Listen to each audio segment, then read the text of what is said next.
Whether it's through political video ads or posters, propaganda is an unavoidable thing in every single election in this day and age. The 2012 presidential election provides a great deal of opportunity to examine the propaganda techniques used by the candidates. The candidates we'll be focusing on today are Mitt Romney, Rick Santorum, and Barack Obama. Throughout these candidates' campaigns, they've used many different propaganda techniques to try to win over the views of the voters. Some examples of these propaganda techniques are glittering generalities. Glittering generalities is a technique used when a candidate says something that sounds very promising and hopeful, but doesn't give any further information. I'm Barack Obama, and I approve this message. What if? What if there was hope instead of fear, unity instead of division? What if we had a president who believes that we are one nation? In this video, the whole what if factor sounds extremely appealing to anyone watching it. This is a good thing because it makes the candidate sound appealing to those who usually would not think so. However, the glittering generalities technique also gives politicians a lot of leeway to make empty promises to the voters. The bandwagon technique is when a politician is supported by a majority of a group and other people are encouraged to jump in to feel included, gaining popularity for the candidate.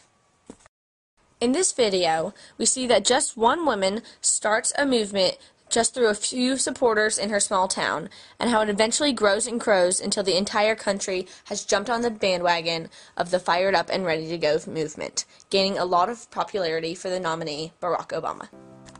I'm Edith S. Childs from Greenwood, South Carolina, and I'm the one that got Barack Obama fired up. And so I just want to close with a story that some of you know, because it shows you the importance of one voice. And it's a story about my first trip to Greenwood. Once you hear it, you will never forget it. So some people start putting fired up, ready to go on their shirts. Some people start putting fired up, ready to go on signs. Everybody's saying fired up and ready to go. In most bandwagon situations, it's a very good thing that so many people join, because then the others think, well, if it's so popular, it must be good, and the candidate gets more and more supporters. However, there's a downside to the bandwagon technique. If people only decide to support a candidate because a lot of other people are, then they don't really know what they're supporting. Just plain folks is a highly popular tactic used by many politicians when trying to gain voters. The candidate will convince the voter that they are like each other by telling stories about how they grew up and how they live. This next ad is from the point of view of Republican nominee Mitt Romney's wife. That's the gang. Those are the 5 boys. I hate to say it, but often I had more than 5 sons. I had 6 sons. And he would be as mischievous and as naughty as the other boys. And this next one is from the current Democratic President, Barack Obama, before he was elected in 2008. I'm Barack Obama. America is a country of strong families and strong values. My life's been blessed by both. I was raised by a single mom and my grandparents. We didn't have much money, but they taught me values straight from the Kansas heartland where they grew up. The best thing about the just plain folks technique is that it can genuinely expose the fact that those running for president actually are people, not just politicians debating in suits all the time. However, while the use of just plain folks can make a candidate a bit more likable, it doesn't really distinguish them from any other candidate. Everyone has a backstory about where they grew up and how they did in school. Name-calling is a common technique used by one candidate to label the opposing candidate as something that will make that nominee look bad and make them look better. President Obama once said he wants everybody in America to go to college. What a snob.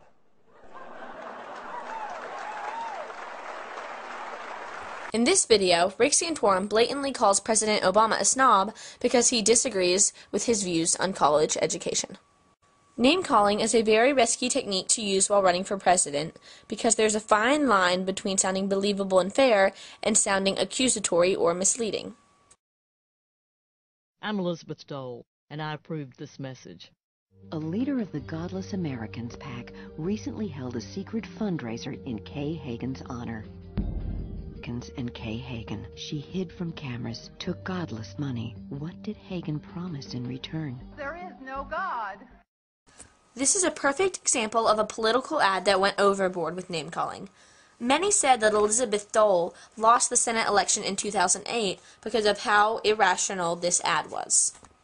Endorsements and testimonials is a technique used not only by the nominee in question, but also a popular person or organization to affect a candidate's popularity by offering the person or organization's endorsement and support as they run for president. This is my senator, my favorite senator. In many cases, a person or organization endorsing a presidential candidate is a good thing, because a lot of the time, people will follow the views of an organization or person that they admire. However, a person or organization endorsing a candidate can have the opposite effect as well. If a person or organization many people dislike decides to support a candidate, many people may begin to dislike the candidate because of their feelings about who is supporting them.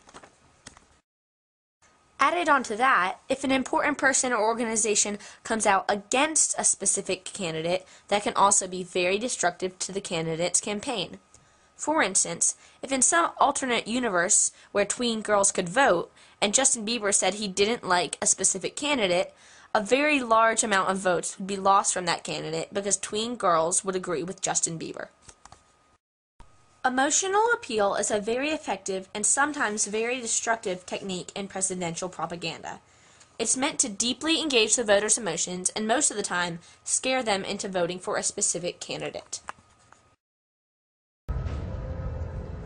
Imagine a small American town 2 years from now if Obama is re-elected.